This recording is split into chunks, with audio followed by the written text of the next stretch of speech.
glória a Deus do amor. Nosso coração transborda em louvor a Ti, Senhor. Rompe as nuvens a tristeza do pecado e do temor.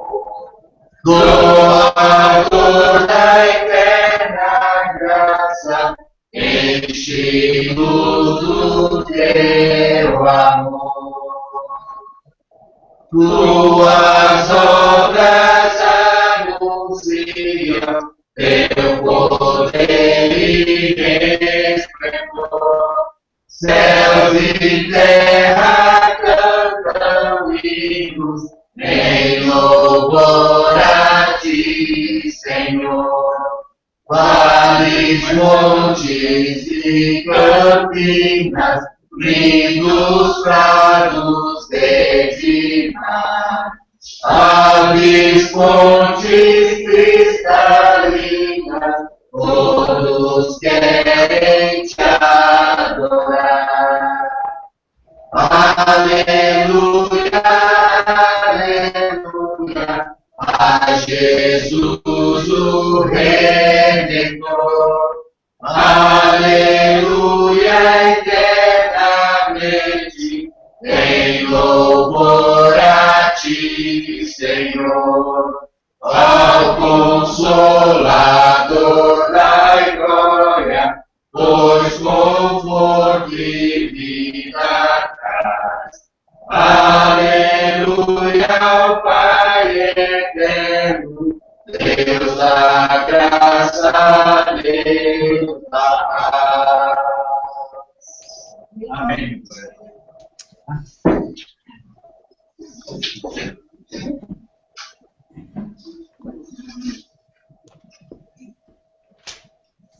Pai Santo, que nós, céus habita, em nome de Teu Filho amado Jesus, queremos agradecer a Ti, primeiramente, pelo privilégio, pela Sua, Pai, pelo Teu tão grande amor que tem demonstrado dentro de cada um de nós.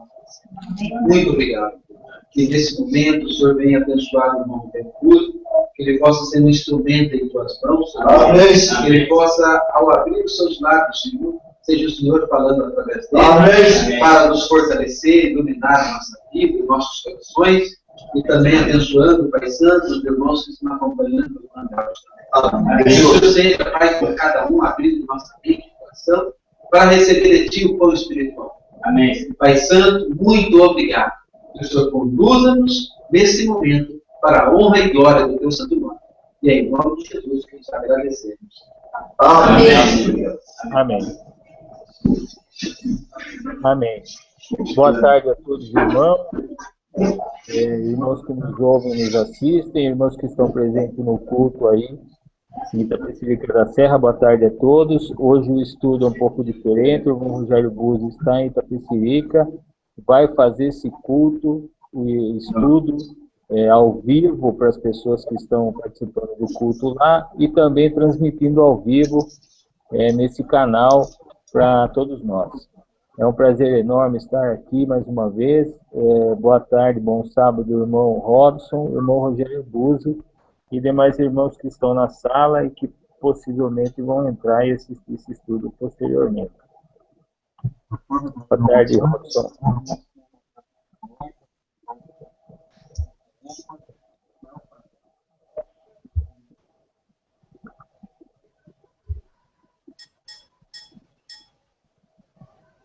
O Robson está com algum problema de som lá, irmão Rogério? Pois não, irmão Marcílio, pode falar. Estamos apenas aguardando que o irmão dê ok para a gente iniciar. Pode Marcílio, tá ok meu áudio? Tá, né? Tá ok, assim, agora sim, Robson. Boa tarde pro irmão. Boa tarde, irmão Marcílio, boa tarde, irmão Rogério, e a todos os irmãos que estão aí em Itapecerica da Serra. Tô aqui pertinho, aqui em São Paulo, no bairro de São Miguel Paulista, né? Mas tenho certeza que os irmãos que estão aí, eles também vão, como nós aqui temos aprendido muito com os estudos de Daniel e Apocalipse, tem sido grande bênção, viu, irmão Rogério? E Deus tem dado muita luz de entendimento para todos nós. E segunda, quarta e sábado é primordial a gente participar desses estudos. E que o Senhor possa usar mais uma vez o amado irmão Rogério. Amém. Irmão Rogério. Amém. Então, irmão. Amém. Ok, estamos iniciando então o nosso Hangout. E aqui estão conosco vários irmãos, irmão Marcílio, irmão Robson. Aqui está o Rogério Elias, está a irmã Camila, está o irmão César, e estão vários outros irmãos, não vamos mencioná-los todos, né? Mas nós estamos pelo menos aqui em 1, 2, 3, 4, 5, 6, 7, 8, 9, 10, 11, 12 pessoas, né? Iniciando para a honra e glória de Deus mais esse estudo, né? Sejam bem-vindos todos aqueles que participam desse Hangout diretamente e todos aqueles que ainda participarão. Que Deus, como disse o irmão Robson, possa abençoar a todos nós, derramando luz sobre nós como seu povo, né? E luz sobre as profecias que nós sabemos que é o que realmente nós necessitamos nesse tempo presente, né? Nós precisamos da luz que Deus tem buscado dar aos seus servos para fazer frente certamente aos enganos que o inimigo tem trazido. Vamos iniciar então, conforme, né, a promessa do estudo, as 2.300 tardes e manhãs e o tempo do fim, né? Para que a gente possa comprovar isso biblicamente, vamos abrir nossas Bíblias no capítulo 8 de Daniel, que é onde está registrado pela primeira vez esta profecia. E antes que a gente leia, apenas enquanto vocês localizam, tenham em mente o seguinte, amados irmãos e irmãs. Deus apresentou, em primeiro lugar, a profecia de Daniel na estátua de Nabucodonosor, que é o capítulo 2. Essa estátua, esse sonho da estátua foi dado, como dissemos, para Nabucodonosor, que era um homem ímpio, certo? Mostrando que essa profecia pode ser entendida por qualquer pessoa, desde que ela abra o seu coração a entendê-la. No momento que Nabucodonosor abriu o seu coração para entender, no momento que Daniel se coloca diante dele e ele reconhece Daniel como um servo de Deus, ele pôde entender a profecia. É verdade que depois, né, ele a rejeitou, mas ele pôde entendê-la com certeza, né? Depois, Deus dá um sonho no capítulo 7 para Daniel. Ou seja, a próxima profecia que é dada para um servo de Deus. Por isso a profecia de Daniel 7 já entra em questões, inclusive, do santuário, como estudamos. Fala do juízo, fala do santuário, fala de uma série de coisas que estavam linkadas exclusivamente ao povo de Deus, certo? Daniel 2, repetimos, não entrou nessas questões, que eram questões específicas aos servos de Deus. Em Daniel 7 é que se entra nisso. Aí chegamos ao capítulo 8 de Daniel e vamos encontrar o seguinte. No capítulo 8 de Daniel também é dada a profecia a um servo de Deus, que é o próprio Daniel, porém com uma questão interessante, né? É dito no versículo 14 do livro de Daniel, no capítulo 8, após apresentar, né, o que essa besta faria, né, quando se apresenta aqui a luta entre o bode e o cordeiro, fala-se, né, de que o bode venceu, e aí conta a história de uma ponta muito pequena, né, que se engrandeceu, que atacou os exércitos do céu, etc, etc, etc. Já estudamos sobre isso, estudamos que é o papado quem fez isso, né? E aí entramos diretamente na profecia, porém com um detalhe específico que é dado no versículo 14, né? Porque a pergunta que é feita no versículo 13 é: depois ouvi um santo que falava e disse outro santo que falava: até quando durará a visão do perpétuo? Até quando vai durar a visão daquele que substituiu, né, o perpétuo? Da transgressão assoladora, até quando essa desolação? Até quando a transgressão que esse chifre vai estar fazendo? Até quando isso? Né? Para que seja entregue o santuário e o exército a fim de serem pisados? Até quando este chifre pequeno que cresceu vai fazer guerra contra os santos de Deus? Até quando vai falar contra o Deus do céu? Até quando vai continuar transgredindo? Até quando vai continuar fazendo com que essa abominação, essa transgressão assoladora continue? Até quando vai isso? A pergunta do santo era, né? Até quando vai isso? Nós sabemos até quando foi. Sabemos que até o ano 1798 ele continuou. Porém, quando é feita essa pergunta, até quando vai continuar isso? A resposta está no versículo 14. O que é que diz lá? Versículo 14. Né? Ele me disse, até 2.300 tardes e manhãs o santuário será purificado. Por que 2.300 tardes e manhãs?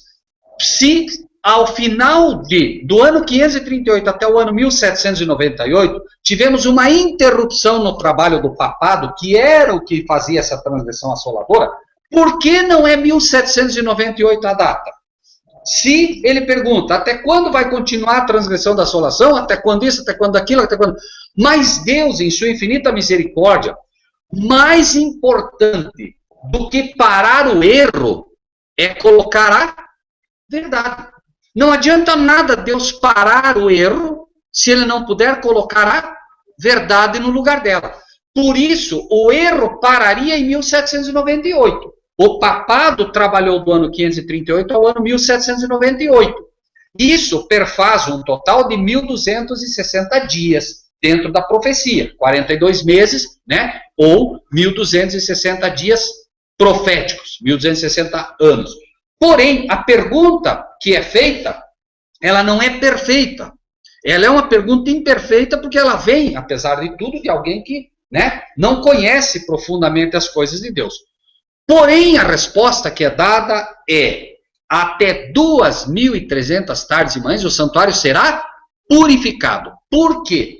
Porque durante 1.260 anos, o papado contaminou o santuário da alma. Nós somos o templo do Espírito Santo. Durante 1.260 anos, vocês imaginem, aquele que deveria ser o templo de Deus, nós que deveríamos ser o templo de Deus, através dos nossos antepassados, através de tudo que esse sistema fez, ele contaminou todos os templos. Então as pessoas agora criam no inferno, arder eternamente, criam no purgatório, criam na confissão auricular, criam no domingo, não criam na existência de um santuário celestial, por quê? Porque, como diz aqui, ele profanaria o santuário celestial foi substituído por um santuário terrestre, entre aspas, que de santuário nada tinha.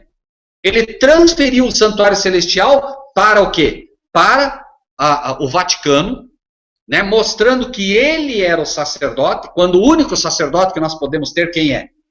Cristo Jesus. Né? Ele se autodenomina Vicarius Filii Dei, ele se autodenomina o Vicário Filho de Deus, quando o único Vicário Filho de Deus é Cristo Jesus. Vicarius Filii Dei, ou Vicário Filho de Deus, quer dizer sacrifício vicário, ou seja, um sacrifício que é feito por outros.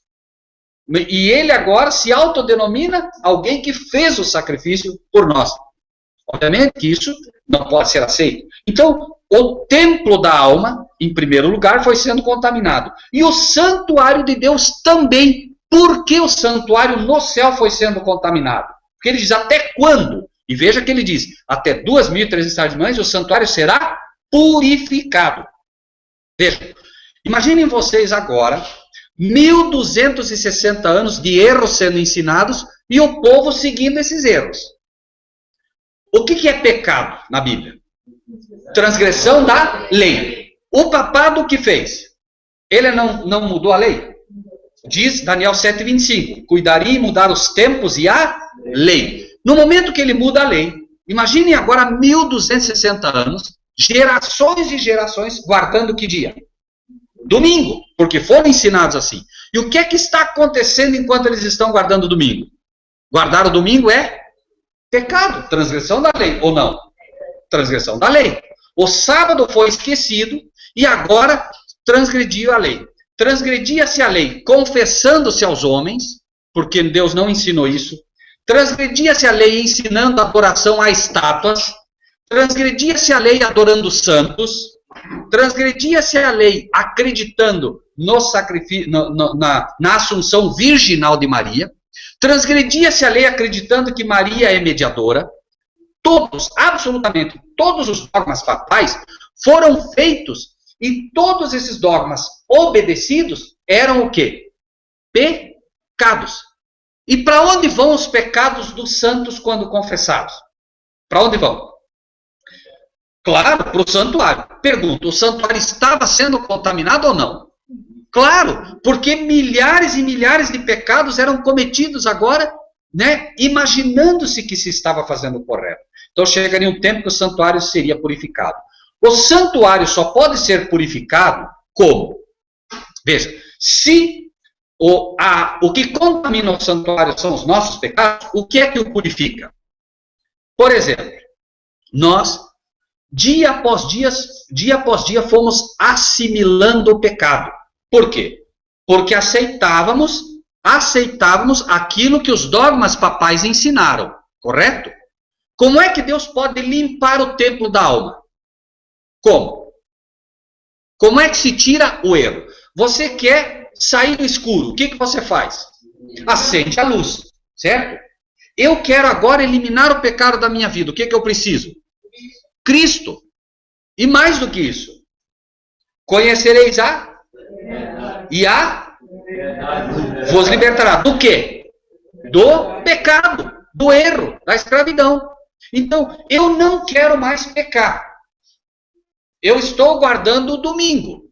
Eu acredito que o domingo é o dia de Deus. E eu estou guardando o domingo. Se eu não quero mais pecar, o que eu preciso saber? A verdade.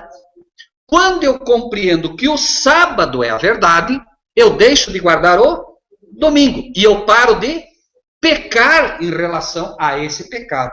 E quanto mais eu conheço a verdade, mais vai sendo purificado o meu templo. O que é dito do sábado, por exemplo?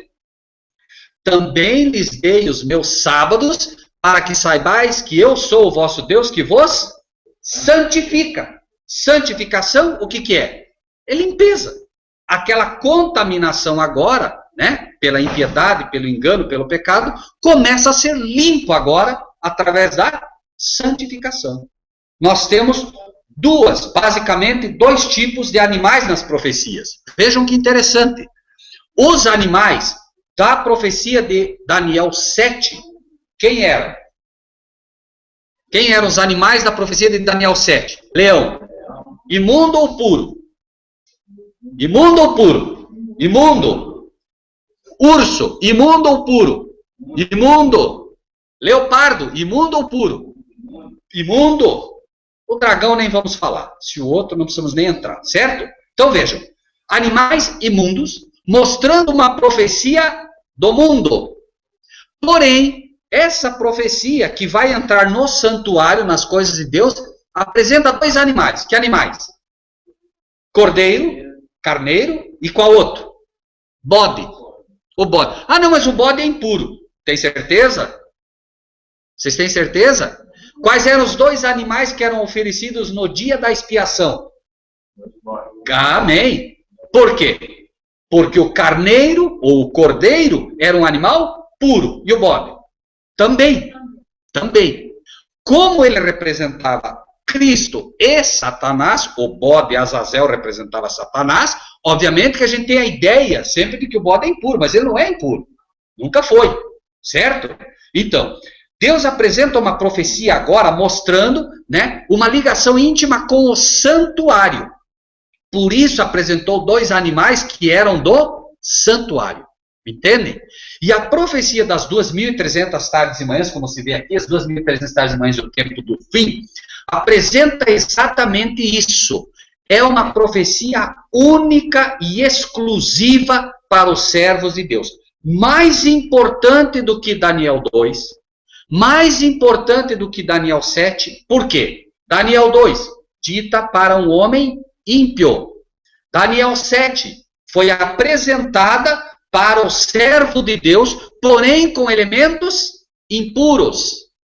E a profecia das 2.300 tardes e manhãs nasce da profecia do bode e do carneiro, dois animais puros. Embora apresentasse a Grécia e a Medo-Pérsia, traz animais relacionados ao santuário, porque no final das contas, a grande lição na profecia de Daniel 8, é a limpeza do santuário, que é, repetimos, com duas aplicações.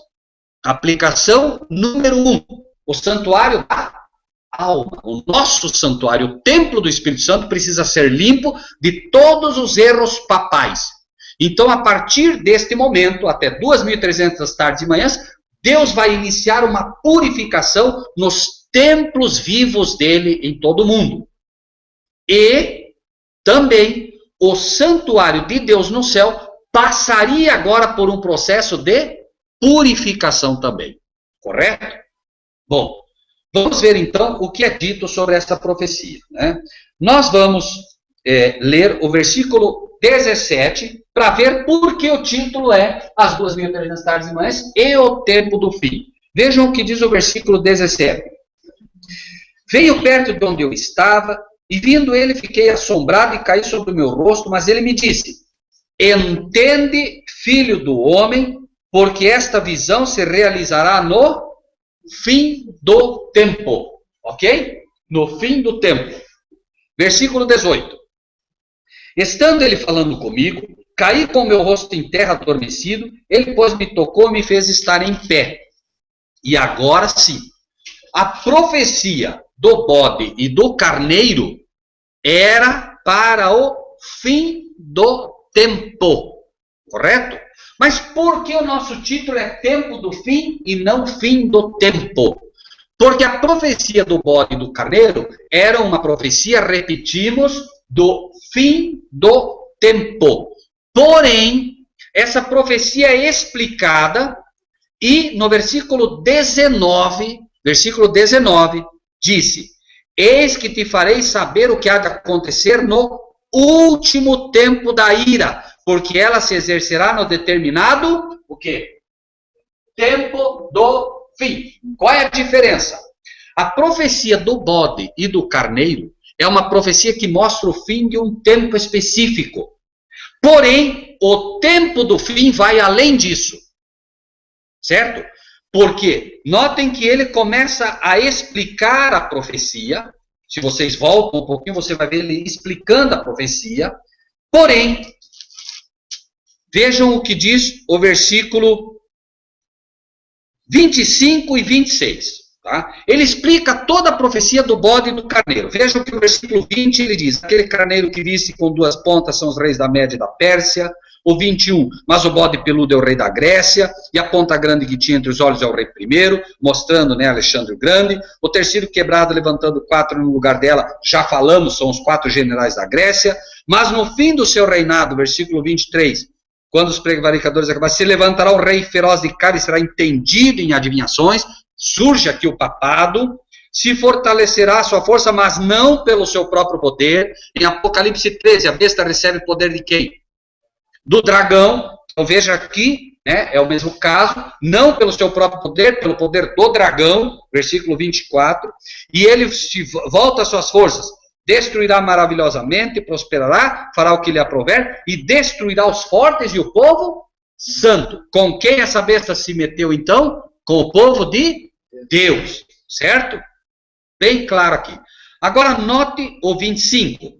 Pelo seu entendimento, o entendimento espúrio, mas entendimento, pelo seu entendimento, não pelo entendimento de Deus, pelo seu entendimento, também fará prosperar o engano na sua mão, de 538 a 1798, né? No seu coração se engrandecerá, se levantou contra o próprio Deus, blasfêmia, o homem se fazendo passar por Deus, por causa da tranquilidade, por 1260 anos, o povo não estudou, ficou tranquilo. Mas e por causa dessa tranquilidade do povo, o que ele fez? Destruirá a muitos. Lembrem-se, não temam aqueles que podem fazer dano ao corpo, temai antes aqueles que podem lançar a alma no inferno. Essa é a verdadeira destruição, né? Mais perigosa. Se o teu corpo for destruído, mas você for salvo, né, é só lucro. Né? O apóstolo Paulo diz, o morrer para mim é lucro. Né? Por quê? Porque, olha, se eu morro salvo, é lucro. Né? Porém, aqui diz, destruirá os fortes e o povo santo, pelo seu entendimento também fará prosperar o engano na sua mão, destruirá muitos, se levantará contra o príncipe dos príncipes. Contra quem que a besta se levantou?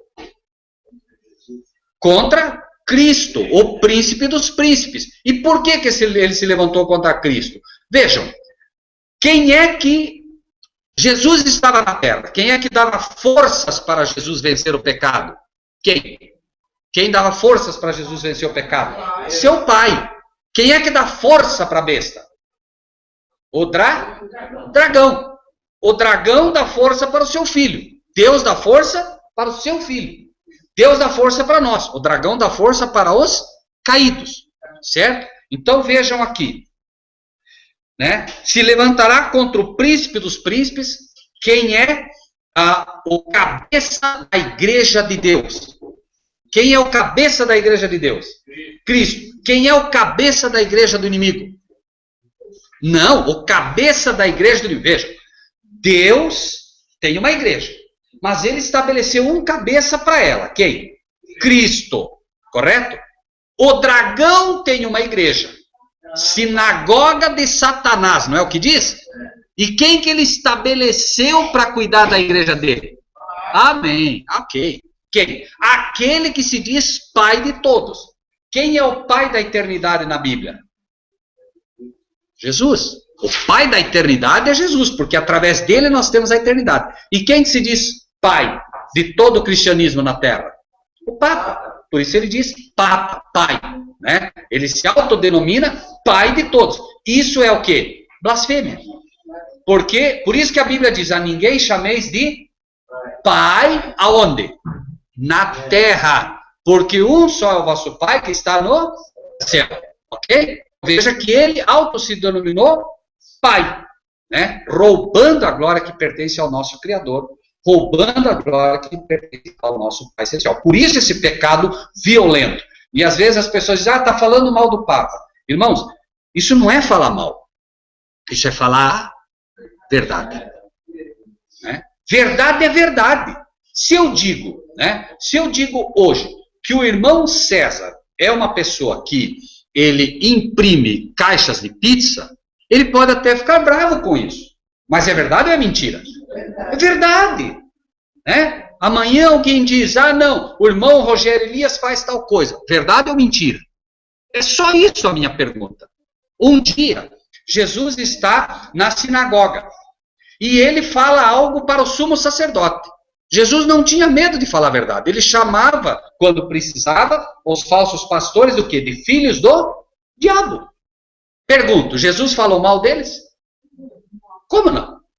Chamar alguém de filho do diabo não é falar mal? Amém.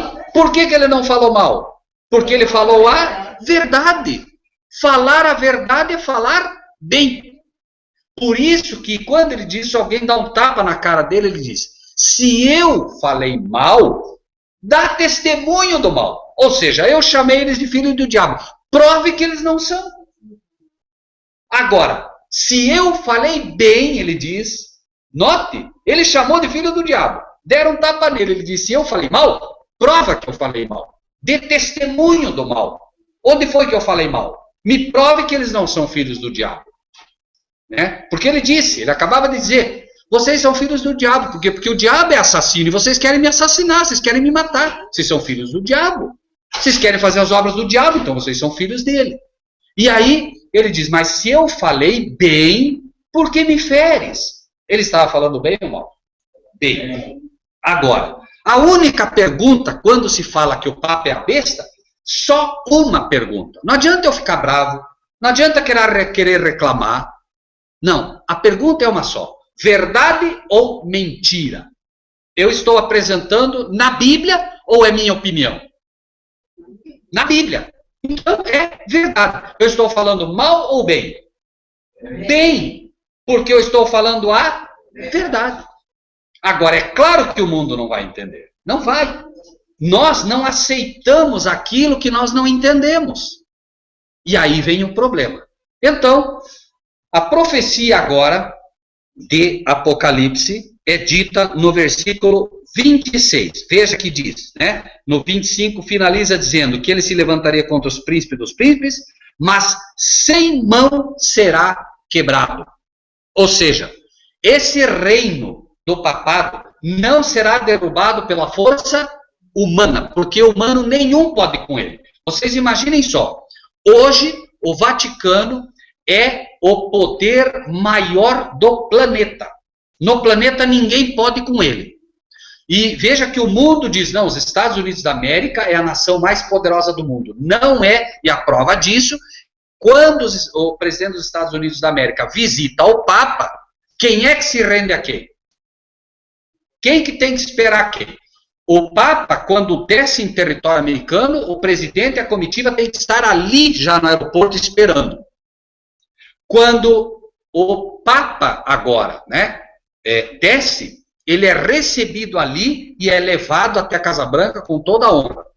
Quando o presidente dos Estados Unidos desce no aeroporto, o Papa está lá esperando ele?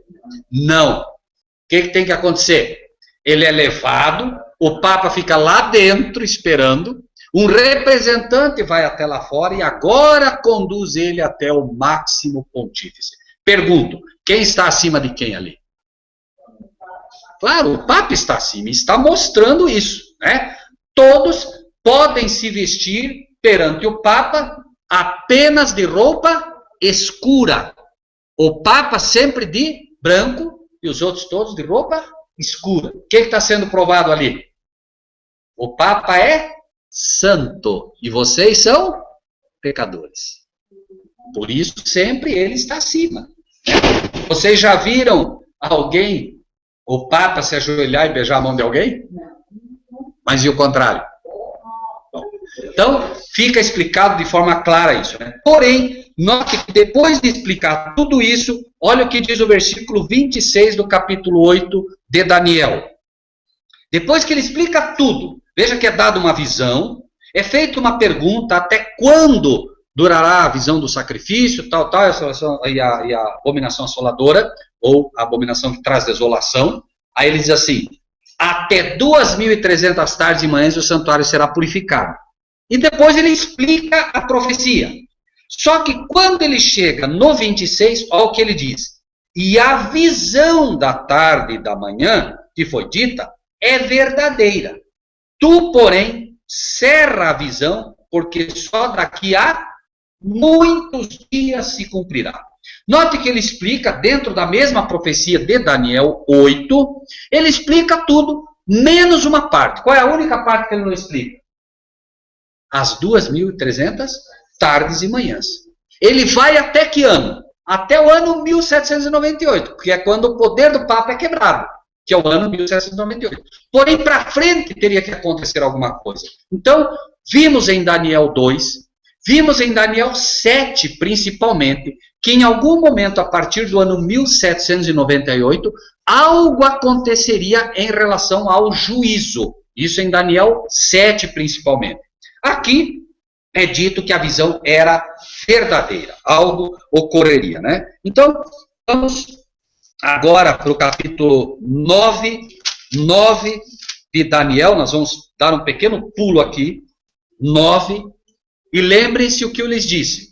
A profecia mais importante entre Daniel 2, 7 e 8 é a profecia de Daniel 8, mas mais especificamente esta parte, por uma razão, né? A profecia é dada como um período, 2.300 tardes e manhãs. Por que não simplesmente 2.300 dias? Poderia ser dito, né? Deus é perfeito. Para que não houvesse nenhuma quebra no entendimento do período, não da data, ok? 2.300 tardes e manhãs é um período. Outra coisa, né? Por que não 2.300 manhãs e tardes? Aparentemente o dia começa pela manhã, não é assim? Não é assim? Por que tardes e manhãs? Voltem comigo para ver um Deus perfeito que não muda. Vamos para o livro de Gênesis. Gênesis.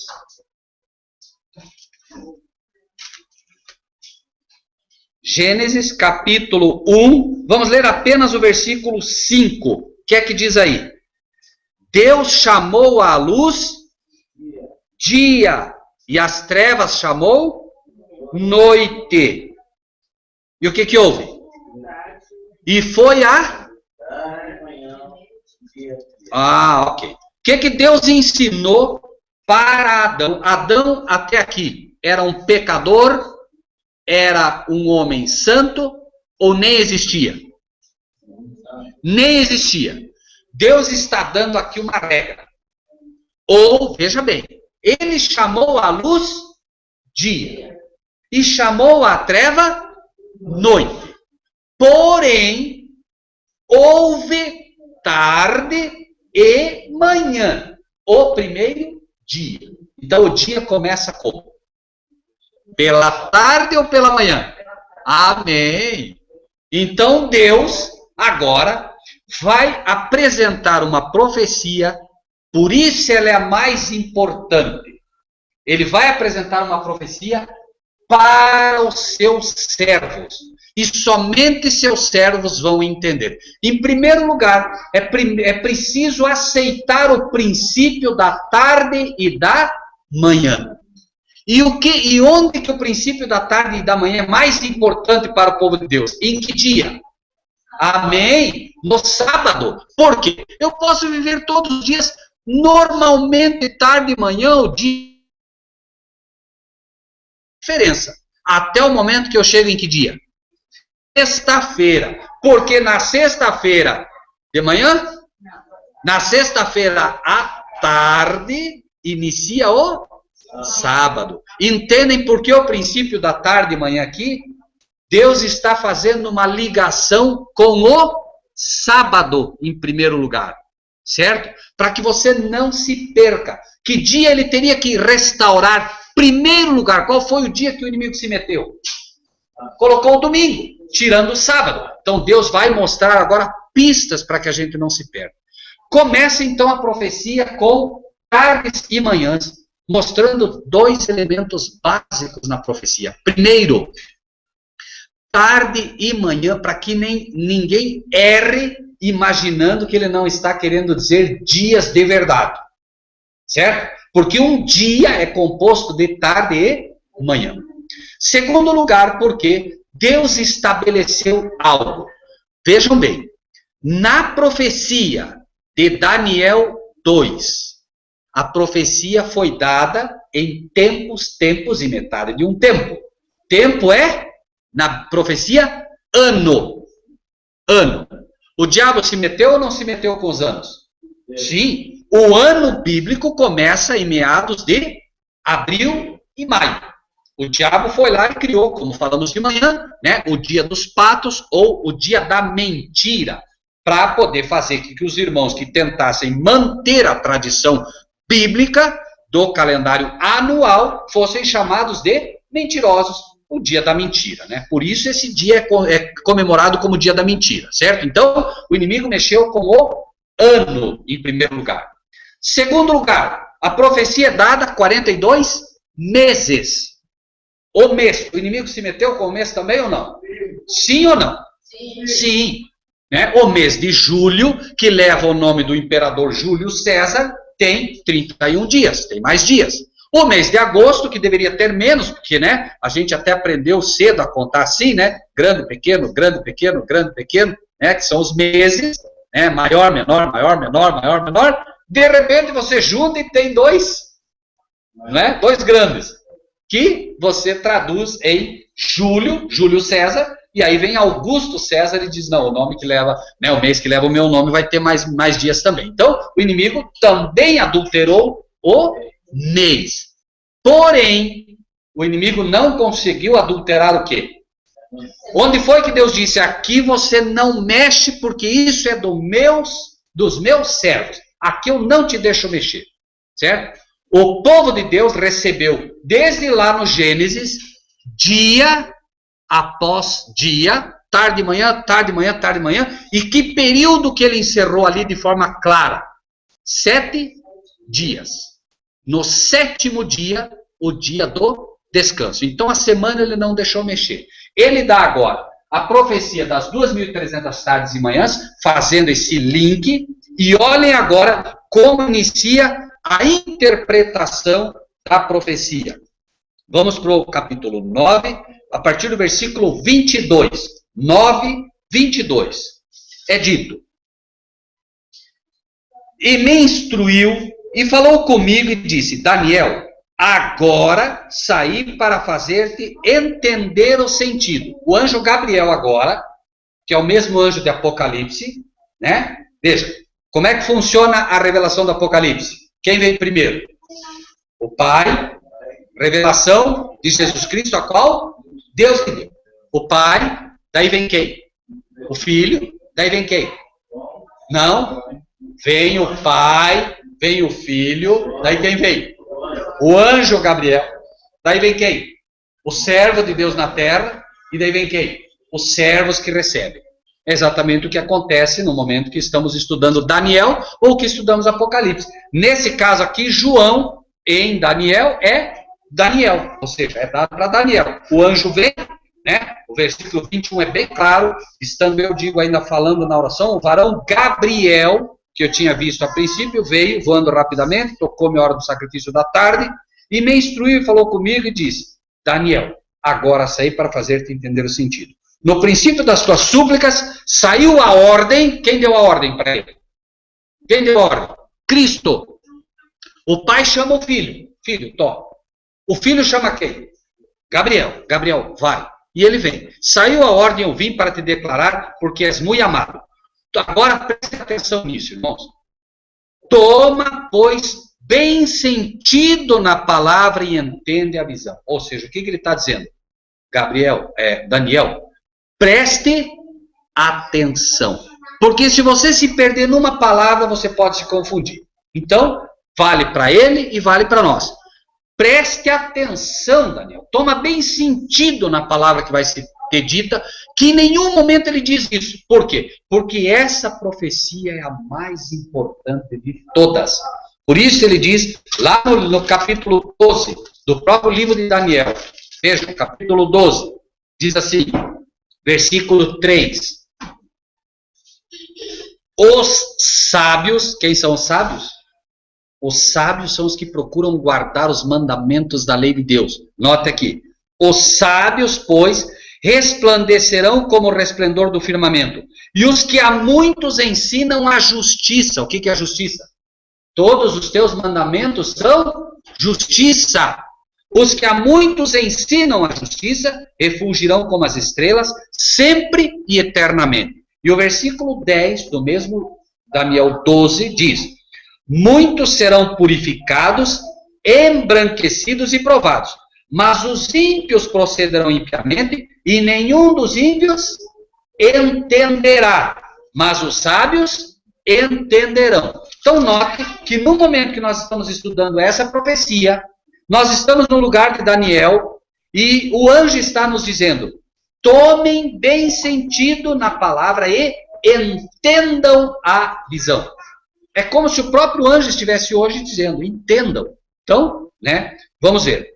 Versículo 24. Leiam como o anjo começa explicando a visão das 2.300 tardes e manhãs.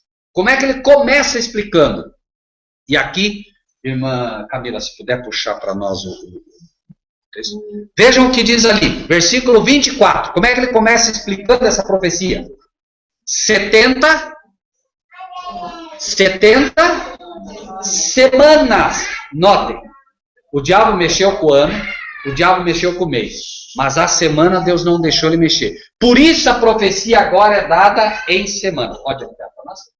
A profecia é dada em semanas agora, certo? Semanas. E aí, a primeira mensagem que é dada está aqui. Vamos lá. Primeiro, 70 semanas estão determinadas sobre o teu povo e sobre a tua santa cidade. Veja, 70 semanas estão determinadas sobre o teu povo e sobre a tua santa cidade.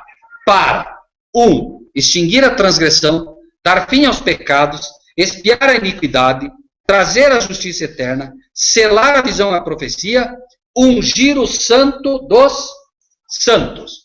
Pode diminuir de novo para nós, só para a gente mostrar algo aqui. Aqui, isso, por favor. Veja, aqui está pequeno, não dá para ver por enquanto, mas não se preocupe. Eu quero mostrar um detalhe apenas para os irmãos. Tem que diminuir um pouquinho só, irmão, para aparecer o último lá, certo? Vê, ok, tá? No livro de Apocalipse, no capítulo 5, não precisam ir até lá, é dito que é mostrado um livro selado com quantos selos? 7. Concordam? 7 selos, certo? O livro de Daniel apresenta selo número 1. A data de 457, é o primeiro selo aberto. Você consegue identificar. Número 2, uma data, que era a data de 7 semanas. Nós já vamos ver. Número 3, batismo de Cristo, outro selo. Número 4, morte de Cristo na metade da semana. Número 5, apedrejamento de Estevão. Número 6, o fim das 2.300 tardes e manhãs. E número 7, o que é? A segunda vinda de Cristo. Mas espera aí, mas se o selo foi aberto, que é a segunda vinda de Cristo, que é a 7ª trombeta, por que nós não sabemos? Por que nós não sabemos se foi aberto? Vamos ver o que diz o livro de Apocalipse.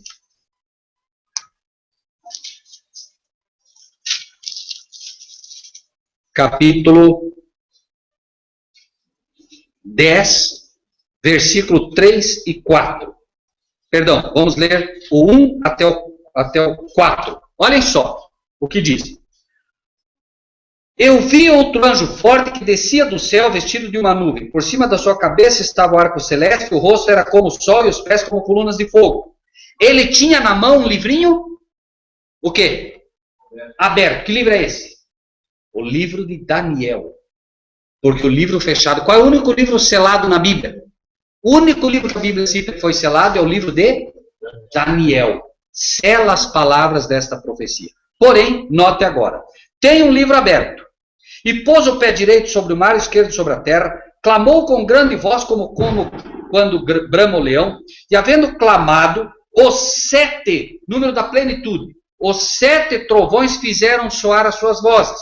Sendo ouvidas dos 7 trovões as suas vozes, eu ia escrevê-las. O que aconteceu, porém? Mas ouvi uma voz do céu que dizia, sela o que os 7 trovões fizeram soar as suas vozes. E sendo ouvidas dos 7 trovões as suas vozes, eu ia escrevê-las, mas ouvi uma voz do céu que dizia, sela o que os 7 trovões falaram e não o escrevas. E o anjo que via estar sobre o mar e sobre a terra levantou a mão ao céu e jurou por aquele que vive para todo sempre, o qual criou o céu, a terra, o que nele há, que não haveria mais demora. Mas nos dias da voz do 7º anjo, quando tocar a sua trombeta, se cumprirá o segredo de Deus, como anunciou aos profetas seus servos. A 7ª trombeta anuncia o quê? A volta de Jesus. Ele ia escrever, mas foi dito não. Isso não é para você escrever. Por quê? O que estava revelado aqui que não foi pedido para escrever? A vinda de Cristo. Não era para... Foi dado, mas não era para escrever. Ou seja, não está aberto a nós ainda.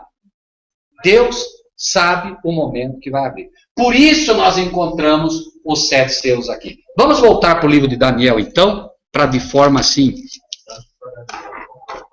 Tanto para Daniel quanto para João. Exatamente. Né? Vamos então agora voltar para o livro de Daniel. 70 semanas estão determinadas sobre o teu povo e sobre a tua santa cidade. Eu preciso, irmã Camila, que a irmã Camila deixe daqui até aqui aberto. Ok? Daqui até aqui. Por favor. Mais um pouquinho.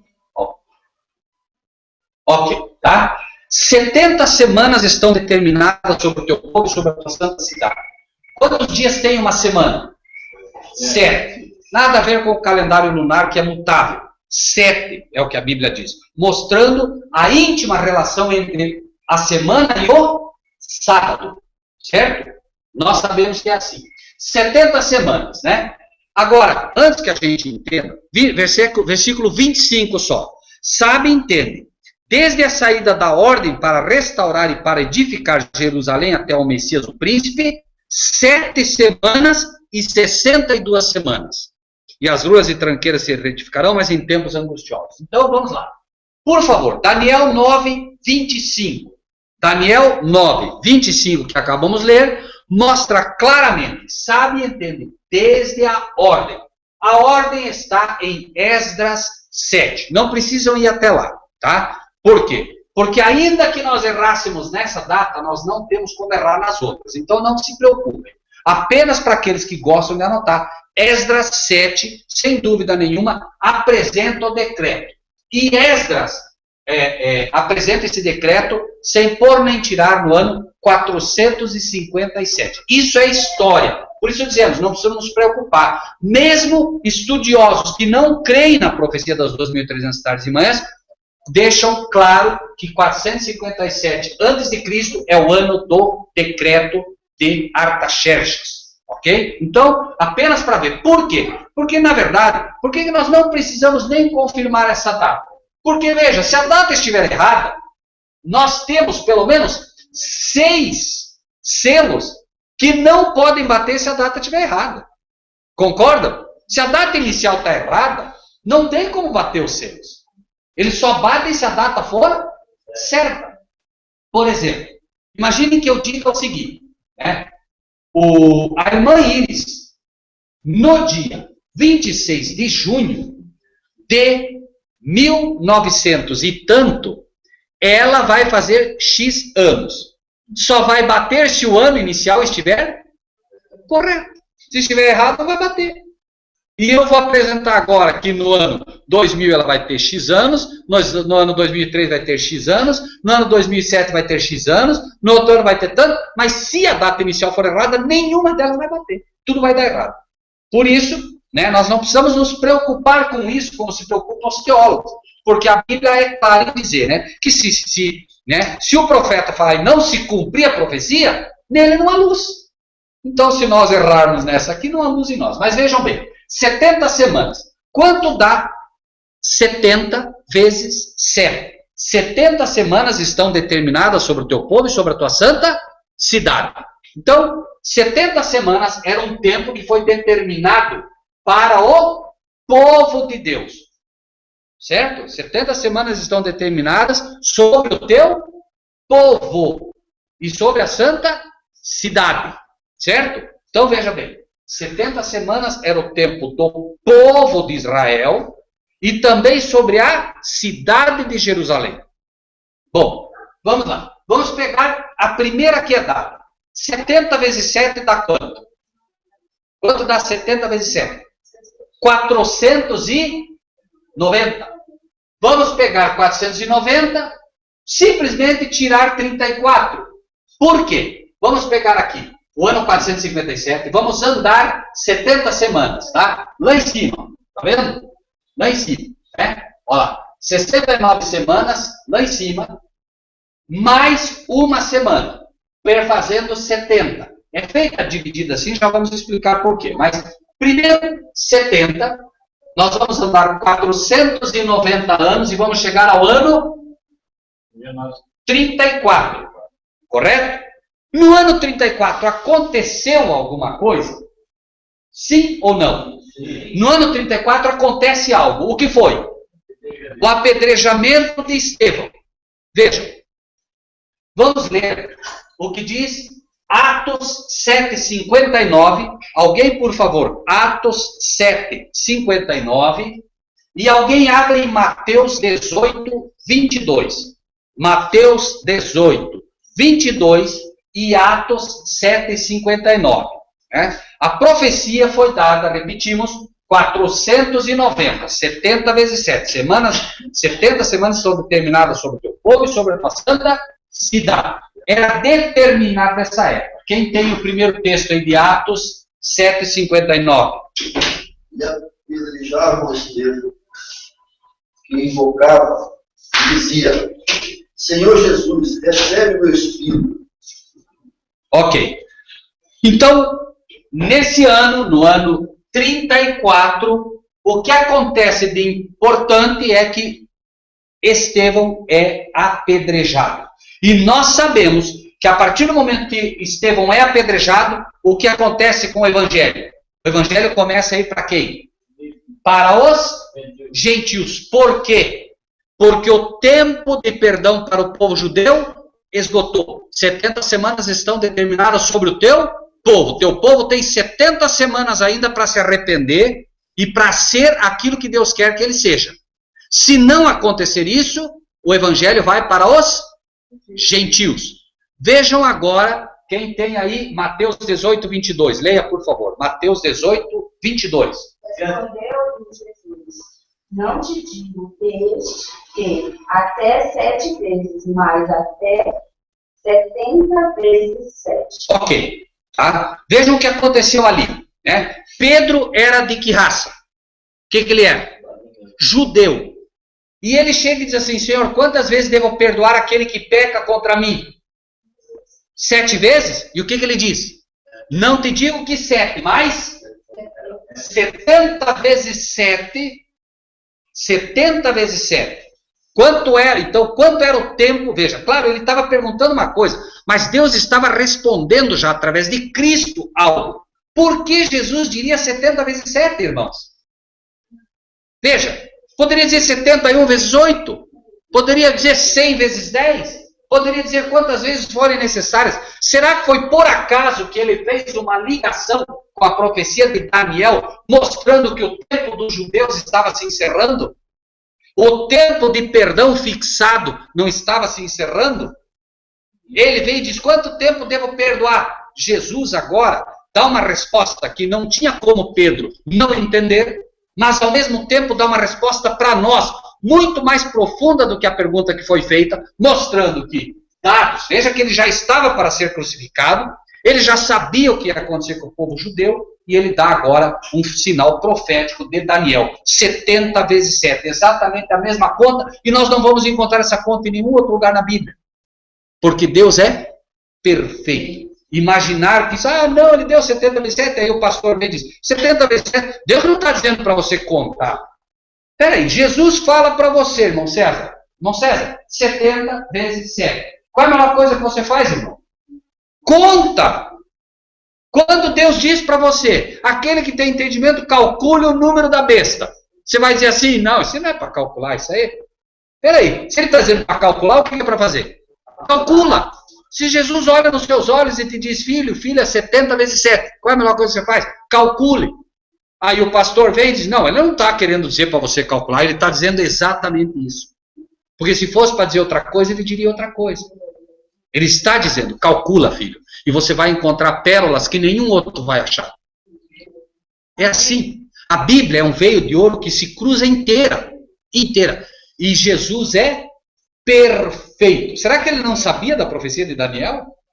Ele sabia. Então o tempo agora foi estabelecido e cravadíssimos 70 vezes 7. Depois, 490 anos, o tempo, como foi apresentado em Daniel, para o povo judeu se encerrou. E o evangelho agora vai para os gentios.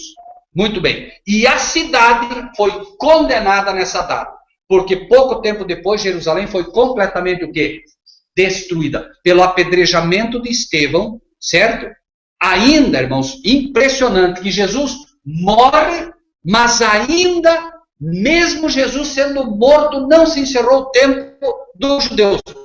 Por quê? É a pergunta. Por quê? Porque eles teriam tempo ainda de analisar todos os acontecimentos que envolveram a morte de Jesus. Jesus morre e agora muita gente foi estudar a profecia e entendeu. Lembrem-se o que foi dito para Nicodemos. O que foi dito para Nicodemos? Assim como a serpente no deserto foi levantada, certo? Quando Cristo for levantado, todos ele atrairia a si. Então, quando ele morre, ainda há uma oportunidade, porque muita gente, o que houve? O que é essa confusão que está aí na cidade? O que houve? Não, você não está sabendo? Não, o quê? Você não está sabendo que morreu o Messias, morreu o Cristo? Uns diziam que era o Cristo, outros diziam que não era. Então agora a irmã dizia, mas peraí, eu quero ver isso aí. Como aconteceu? Aconteceu assim. Mas peraí, o livro de Isaías dizia isso. O livro de Isaías dizia que ele seria levado como cordeiro ao matadouro. Mas o que houve? Ele não falou nada? Não, ele ficou calado. Não, mas o livro dizia que ele seria morto como um cordeiro. Né? Que diante dos seus tosqueadores fica mudo. E agora as pessoas estudavam. Então, até aqui. Até porque a morte de Cristo foi um sinal também para que as pessoas pudessem estudar as profecias. Os próprios discípulos, eles despertaram mesmo quando? Quando Cristo morreu. Até então eles estavam brigando entre eles.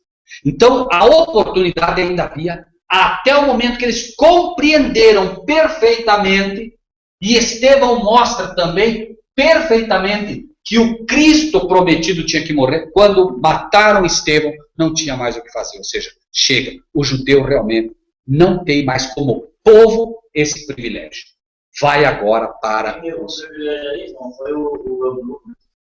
um deles, né? Amém. Então veja, agora vamos então para...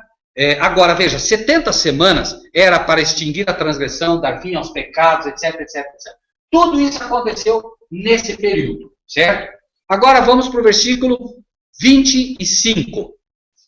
Sabe e entende, desde a saída da ordem para restaurar e para edificar Jerusalém, até o quê?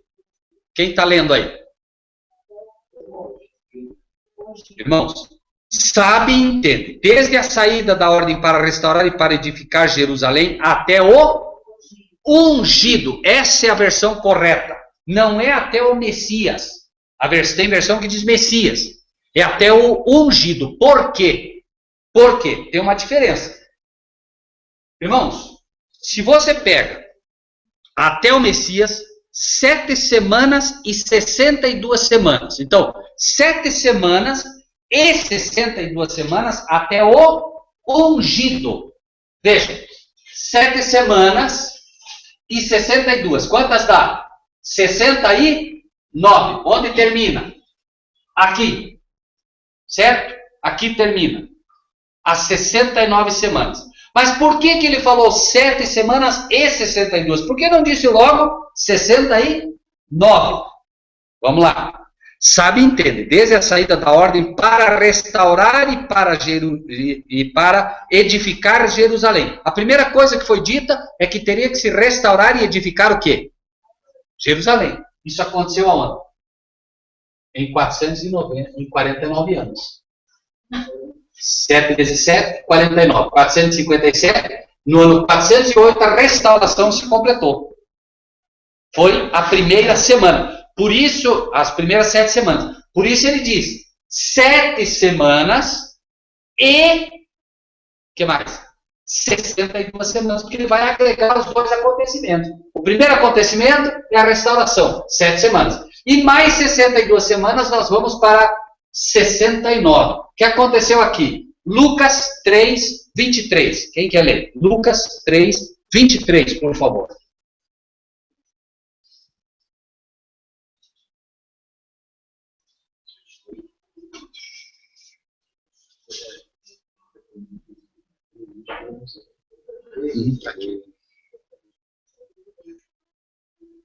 Quem achou? Pode ler para nós? O mesmo Jesus começava a ser de quase 30 anos, sendo como se cuidava, filho de José e José de Eli. Jesus inicia seu ministério tendo quase 30 anos, certo? Bom, vamos lá. Por que essa diferença? Porque, notem aqui, o nascimento de Cristo ocorre no ano 4. Veja, a idade dele não corresponde com o ano, entende? Por exemplo, você nasceu no ano 1963, isso não quer dizer que você tem 63 anos.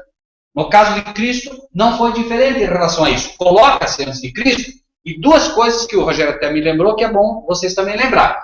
Quando se faz a conta, lembrem-se, 407 menos o antes de Cristo, 408 antes de Cristo, daí vem 2 antes de Cristo, 1 antes de Cristo, não tem 0, porque não existe ano 0. Entende? Você entra imediatamente no ano 1 depois de Cristo. E Cristo nasce no ano 4. Se Cristo nasce no ano 4, quando ele tem 30 anos, nós estamos em que ano? No ano, alguém diria, bom, nós estamos no ano 26. Não, por quê? Porque é preciso respeitar a data da unção também, e é preciso respeitar a data em que você considera o cálculo. Por exemplo, Se você entra em outono, obviamente, quando você tem um ano depois, você vai cair em que mês? No mês que é relacionado a outono. Você não vai cair na primavera, não vai cair fora da época. Então você considera isso. Apenas o que queremos chamar a atenção é que, sem pôr nem tirar, se você respeita o cálculo profético, o que acontece? Havia uma promessa de que, note o texto de novo para não errar, 60 semanas e 62 semanas, somando 69, apareceria o Messias? Não. Quem estaria? Amém. Por que ungido, Rogério? Batizado. Amém. Batismo. Porque se fosse o Messias, seria aqui. Não seria aqui? O Messias nasce no ano 4. Mas ele é ungido em que ano? No ano 27, que é quando inicia. Por isso o livro de Lucas diz, ele tinha cerca de 30 anos quando iniciou o seu ministério. No ano 27, então, ele é batizado, mostrando o cumprimento da profecia de Daniel que havia sido dado. Mas lembre-se, tudo isso são o quê? Tudo isso são passagens que mostrariam a profecia para chegar à principal profecia, apresentando algo em que a gente não pode errar. Então vamos lá. Versículo 26 agora. Depois das 62 semanas, quando seria? Depois das 62 semanas. Veja, ele deu 7 semanas e 62 semanas. Depois das 62 semanas, o que aconteceria? Será tirado o Messias, agora não tem mais problema, né? O ungido, e não será mais. Então, depois das 62 semanas, em algum momento ele seria tirado. Não disse ainda, a profecia não disse ainda exatamente quando ele seria tirado. Só diz que depois dessas 62 semanas ele seria tirado. Estamos fazendo tudo isso para provar a profecia, lembre-se das 2.300 tardes e manhãs, tá bom? Que não tem erro. Né? Depois das 62 semanas será tirado o Messias e não será mais.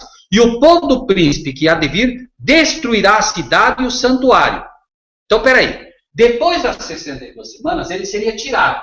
Em algum momento, alguém viria e destruiria a cidade, como nós falamos. Quem foi que destruiu a cidade? Ah, ok. O imperador Tito, que cerca, né, Jerusalém e destrói. Mas vamos ver agora outro elemento, mais 2 elementos, mais 2 selos apresentados. Versículo 27. E ele quem? 27. Ele firmará um concerto com muitos por uma semana. Ele quem? Amém. Jesus. Firmará um concerto com muitos por quanto? Qual que é essa semana? Amém. Do ano 27 até o ano 34. Por que esse concerto firmado? Porque a partir do momento que ele inicia a sua pregação, muitos, o quê? Aceitaram. Esse concerto agora é estabelecido com muitos. Mas ele é estabelecido só até lá. Por que só até lá? Ele firma um concerto com muitos por uma semana. Por quê? Porque finda essa semana, aqueles que não estabelecessem esse concerto com ele estariam fora também, como o povo judeu. Notem. Ele firmará o concerto com muitos por uma semana. Na metade da semana, fará cessar o sacrifício. Sim ou não? Foi o que aconteceu ou não? Marcos 15, 37. Quem pode abrir aí?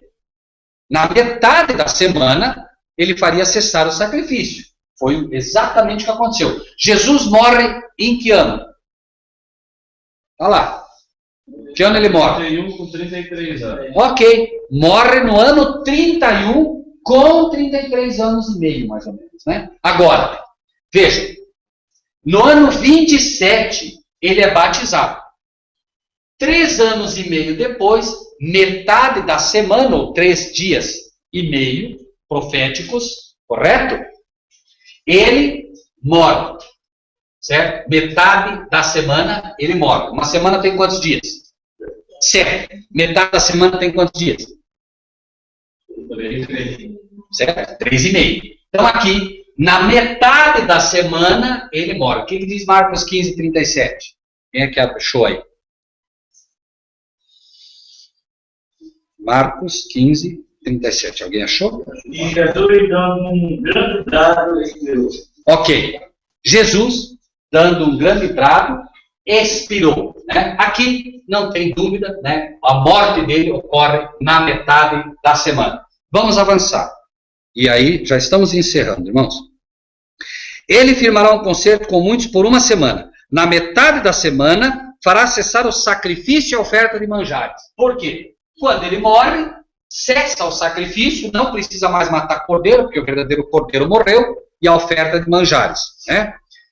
E sobre a asa das abominações virá o assolador. E isso até a consumação. E o que está determinado será derramado sobre o assolador. Então veja, ele faz um concerto com muitos por uma semana. De fato, no ano 34, esse concerto termina em Estevão, porque ainda haveria tempo após a morte dele, como falamos. Na metade da semana faria cessar o sacrifício, certo? Seria ungido após as 7 semanas mais 62 semanas. E agora vamos somar isso à verdadeira profecia. Voltem em Daniel, capítulo 8, que originou a profecia. 8. E ele me disse, até 2.300 tardes e manhãs, e o santuário será purificado. Tem a ver com isso ou não? Rogério, pode puxar diminuir um pouquinho para nós, para pegar aquela ponta só? Veja, nós temos o ano 457 como ponto de partida. Poderia ser esse ano, de fato, o ano para a profecia das 2.300 tardes e manhãs, como estamos falando? Sim ou não? Vamos lá. Vamos só diminuir um pouco aqui.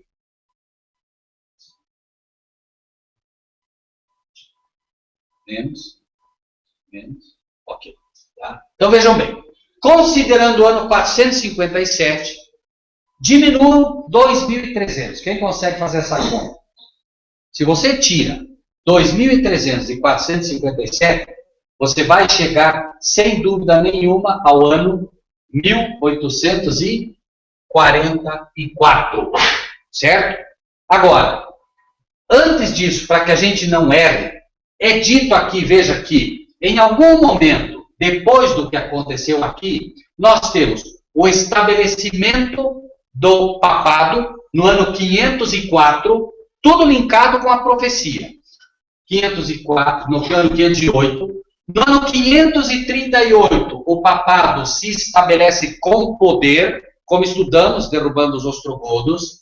No ano 1798, ocorre a queda do Império Papal. E aí nós chegamos no ano 1844, perfazendo a profecia. Sabe, entende? Desde a saída da ordem para restaurar e edificar Jerusalém, até o Messias do Príncipe, 7 semanas e 62 semanas. Se você pega esta data e linka com 2.300 tardes e manhãs, você chega no ano 1844. E a pergunta é, houve algo a partir de 1844? Esqueçam da Igreja Adventista. Porque disse que a Igreja Adventista nasceu em 1844. Não é verdade. A Igreja Adventista nasceu no ano 1863. Em 1844, Deus cumpre o que disse que ia fazer. O que foi dito? Até 2.300 tardes e manhãs, e o santuário será purificado. O santuário, agora, a partir de 1844, Deus abre a profecia para todos nós. O livro de Daniel é aberto. E agora, pessoas começam a entender que tudo aquilo que o papado tinha ensinado estava errado. E Deus agora lança luz sobre o próprio santuário. Deus lança luz sobre o sábado. Deus lança luz sobre a questão de Cristo ser, de fato, né, aquele que vem não só como nosso Salvador, mas como nosso exemplo. E Deus começa a restaurar agora a luz que se havia perdido. Ou seja, o templo de Deus começa a ser purificado e no céu inicia-se o que conhecemos como o período, né, ou o juízo investigativo. Isso nós vamos estudar mais à frente com mais detalhes. Por enquanto, apenas queremos estabelecer isso e vamos estudar com mais detalhe isso. Por enquanto, e hoje, o que queremos estabelecer é que Não tem como negar essa data, não tem. Não tem como negar o batismo, não tem como negar a morte de Cristo na metade da semana, não tem como negar o apedrejamento de Estevão no fim dessa última semana do concerto, não tem como negar 508, não tem como negar 538, não tem como negar 1798, por que negar 1844? Se esta é apenas mais uma profecia mostrando que a partir da queda do papado, em algum momento o juízo se estabeleceria conforme Daniel 7, nem conforme Daniel 8, conforme Daniel 7. E nessa profecia é um fato que nós encontramos que o ano de 1844 foi um ano em que os Estados Unidos despertou para aquilo que chamamos de movimento millerita, né? Pessoas que realmente começaram a buscar a palavra de Deus, entenderam o livro de Daniel.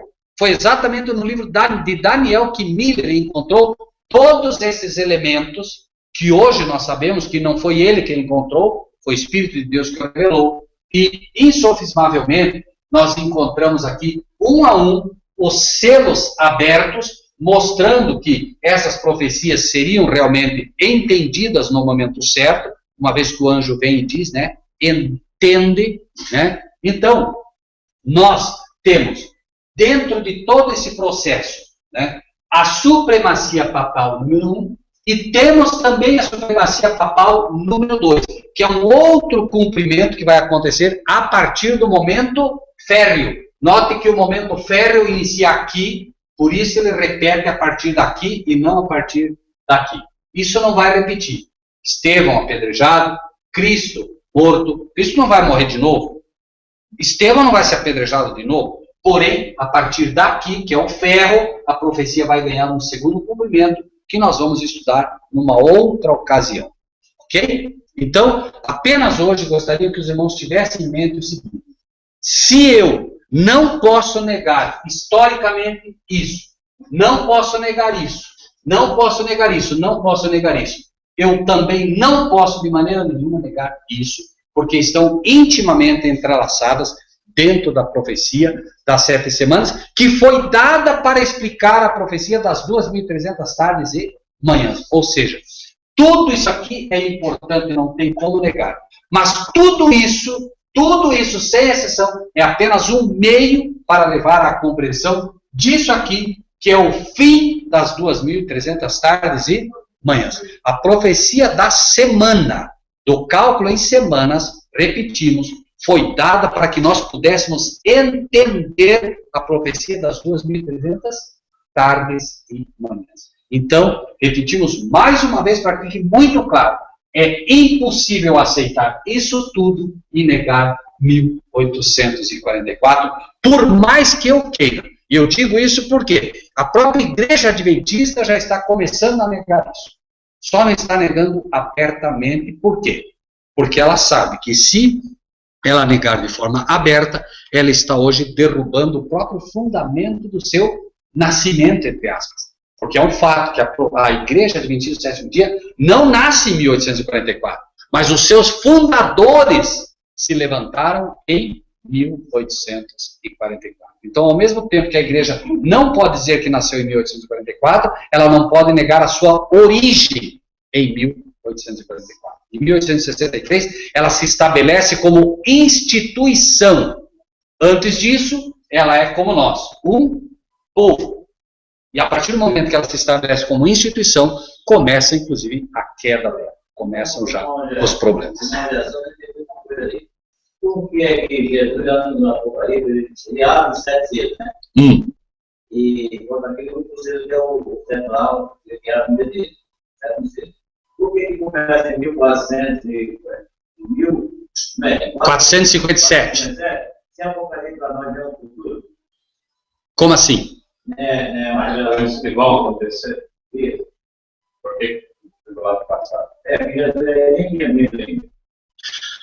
Porque, veja bem, irmão, Deus vai dar um ponto de partida. Se imagine, irmão, que Deus dissesse assim, 2.300 tardes e manhãs. E ele dissesse assim para o irmão, desde o tempo, né, do decreto de Artaxerxes até a purificação do santuário, 2.300 tardes e mais. Imagine que ele desse só isso por irmão, certo? Hoje, irmão, com tudo isso aqui, as pessoas ainda estão negando essa profecia. Imagina se ele não desse isso. Lembre-se o método de Cristo. Quando Jesus diz que não ficaria pedra sobre pedra, lembra? Os discípulos fizeram uma pergunta, lembram? Qual era a pergunta? Que sinal haverá da tua vinda e do fim do mundo? Correto? A pergunta é, que sinal haverá da tua vinda e do fim do mundo? Por que Jesus não disse logo? O sinal é tal. O irmão lembra o que ele fez? Primeiro ele fala dos falsos profetas que se levantariam. Depois ele fala dos sinais da natureza. E vai falando.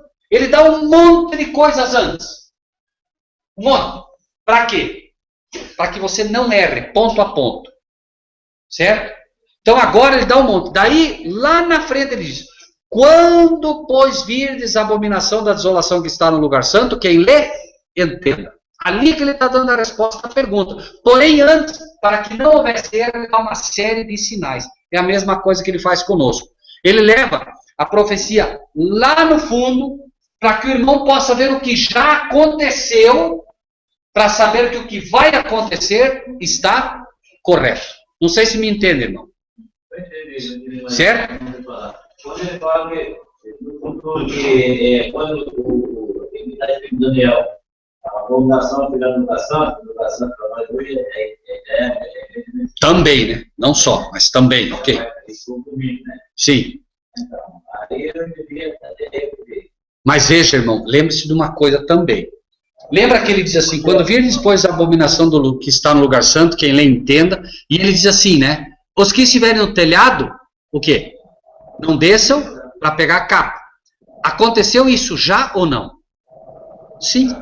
Sim. Então veja que tem um acontecimento antes e tem um acontecimento depois. Me entende? Então não é só, igreja, já houve um acontecimento que foi o cerco de Jerusalém, que era exatamente o que se previa que ia acontecer depois disso aqui. Depois do apedrejamento de Estevão, né, a cidade estaria condenada.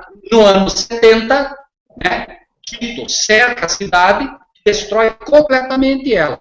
Então houve um cumprimento. Quando virdes a abominação da desolação que está no lugar santo, o lugar santo qual era? Era ali, Jerusalém, então já se cumpriu, mas vai se cumprir de novo. Por isso trabalhamos aqui, certo? Correto? Nós trabalhamos aqui, que é o Império Férreo. E quem que estava reinando quando aconteceu a destruição de Jerusalém? Quem? Roma, não era o ferro? Aqui. Por isso começamos com o ferro.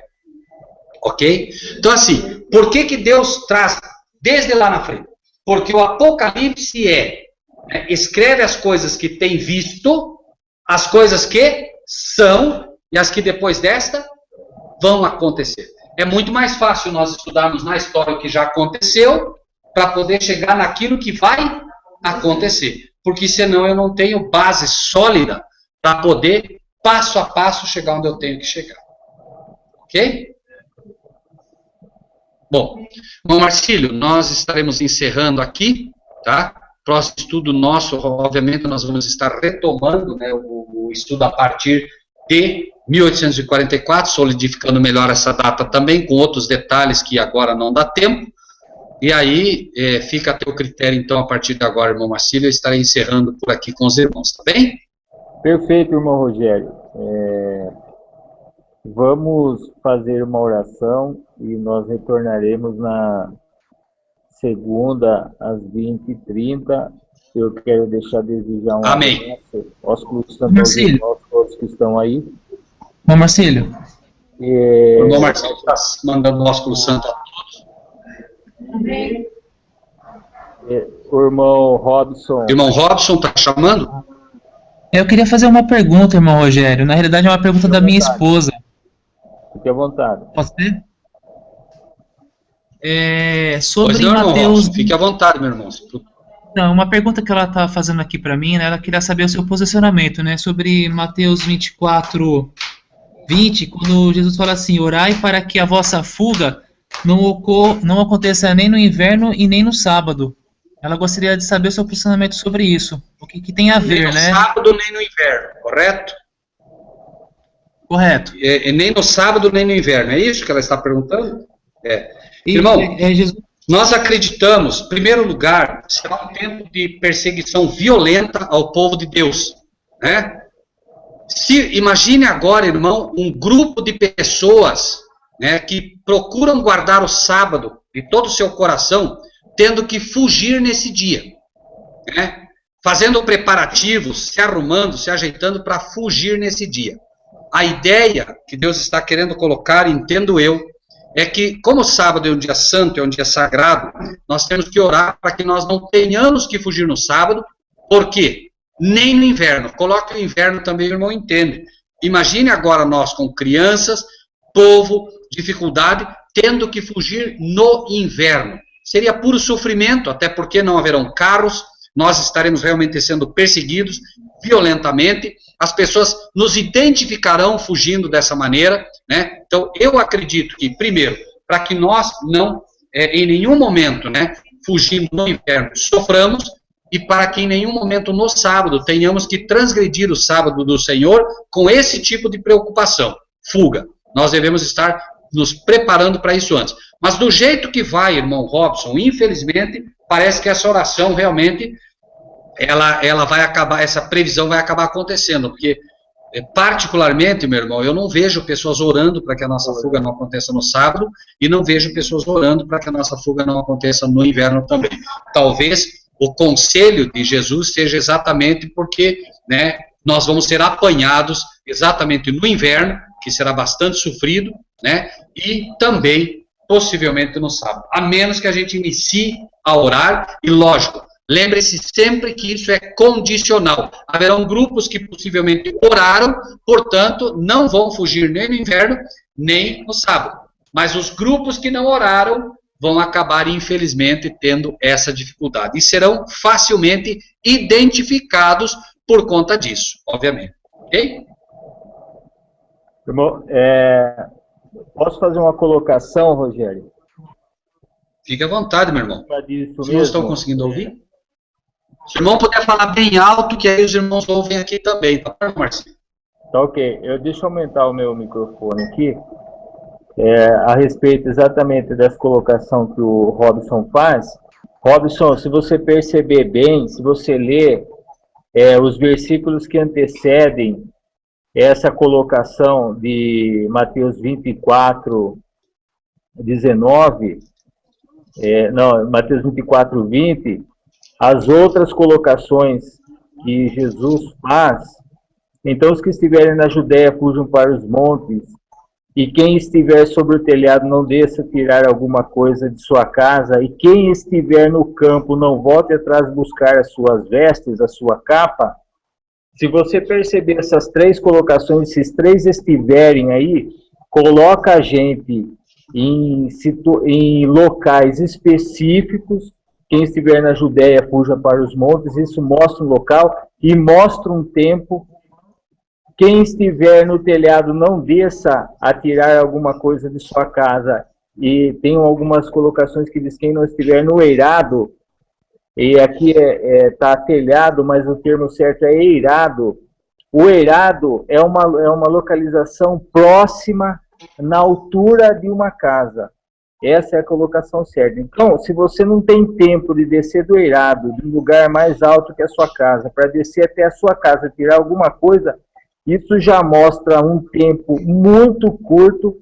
E o versículo de baixo, o versículo seguinte, diz que esse tempo agora, mostra para nós que esse tempo agora se perdeu de uma vez, porque quem estiver no campo não volta atrás a buscar a sua capa. Isso mostra para nós localidade e tempo. Se você está no campo, você não vai ter tempo de buscar a sua veste, porque se coloque na seguinte situação. Isso foi escrito naquele tempo, colocando as situações daquele tempo, mas vai mostrar para nós uma situação muito específica de tempo. Naquele tempo, quando as pessoas iam para o campo trabalhar, geralmente nas temperaturas baixas, eles colocavam as capas mais grossas próximo do campo e iam para o campo trabalhar. Trabalhavam com uma roupa um pouco mais leve. Note que aqui, quem estiver no campo não volte atrás de buscar a sua capa, as suas vestes. Você não vai ter tempo nem de buscar próximo de você a sua capa, você vai ter que fugir.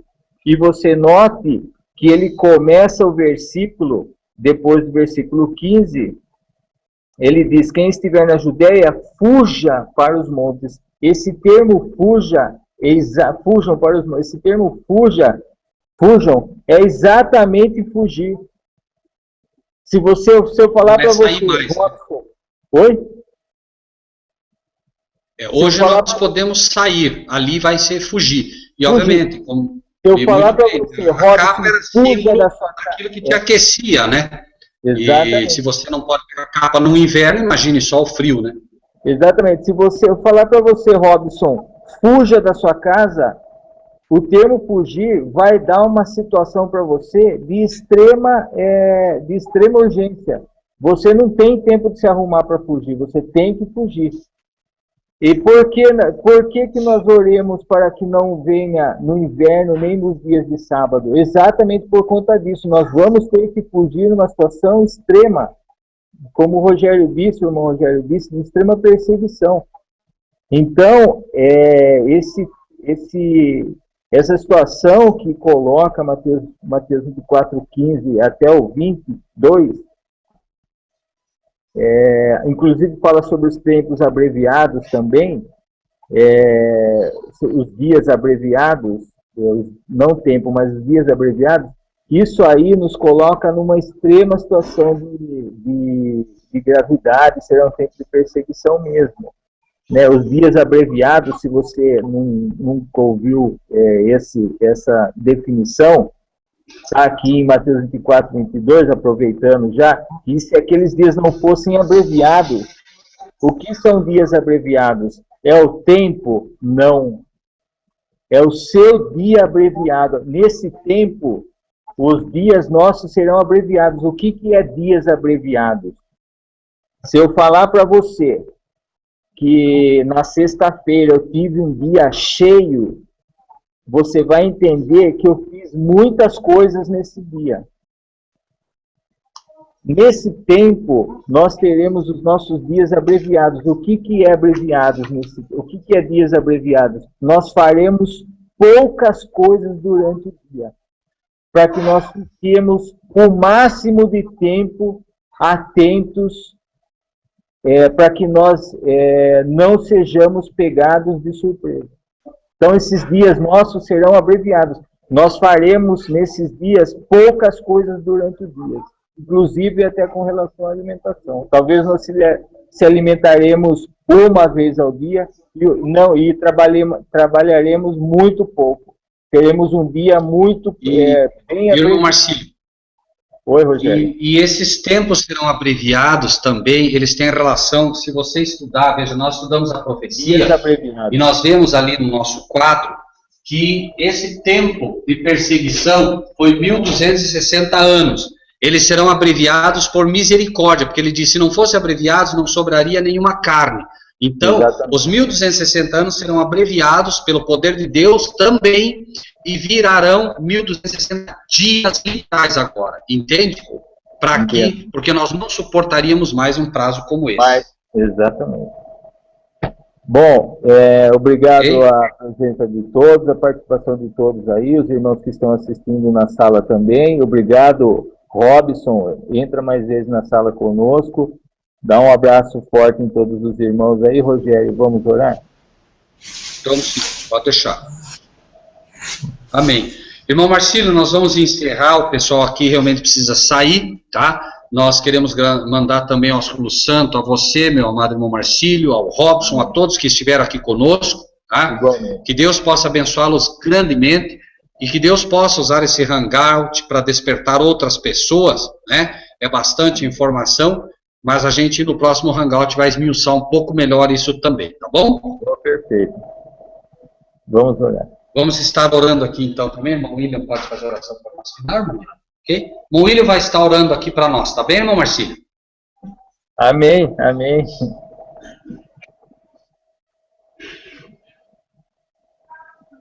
Grandioso Deus, nosso Pai, amadíssimo Senhor, de nossas vidas, com muita alegria e satisfação ao Senhor. Aqui estamos, meu Pai. Tivemos um dia aqui maravilhoso a tua presença, também na presença dos irmãos amados. Aí agora à tarde, uma programação do Legal, meu Pai, onde foi esclarecido aqui muitas mensagens aqui da tua palavra, Senhor, nos alertando, Pai, para o tempo do fim, Senhor. Que, por misericórdia, Deus, o Senhor continue conosco, e também com esse trabalho maravilhoso que está sendo feito através da mídia, onde, com mais rapidez e facilidade, essa mensagem está chegando aos corações. Amém. Por favor, Pai, nos dê uma boa semana, a tua presença, fique conosco, nos ilumine, envie os santos anjos com poder para estar conosco, e que o Senhor Jesus, teu Filho amado, possa, Deus, fazer morada nos nossos corações. Essas bênçãos pedimos ao Pai, que, por favor, por misericórdia, fique conosco. Não somos nada, somos pobres, somos pecadores, pedimos a tua misericórdia, Senhor, por nossas vidas. Em nome de teu Filho amado Jesus, nós te pedimos as tuas bênçãos desde já. Amém.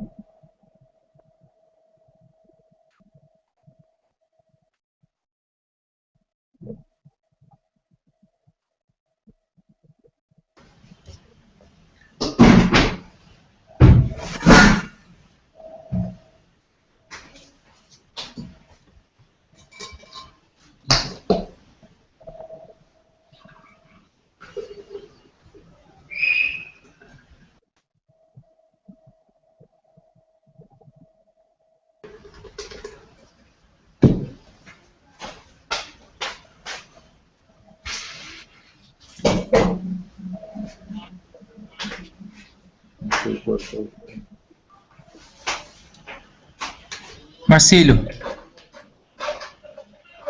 Oi, Robson. tenha uma boa noite, viu, Marcílio? Que Deus abençoe você e sua família. E aí, se Deus quiser, até a semana que vem. Boa noite. Nos ajude em oração, viu, irmão Marcílio, irmão Rogério? Amém. Para que a nossa fuga não ocorra nem no inverno nem no sábado. A Roseli tá mandando um grande abraço para você aqui, tá? Um abraço, Robson. Fica com Deus, irmão. Dá um abraço na irmã Roseli aí. E no filhinho aí. Deus abençoe. Amém, irmão Marcílio. Fica na paz. Tchau. Oi.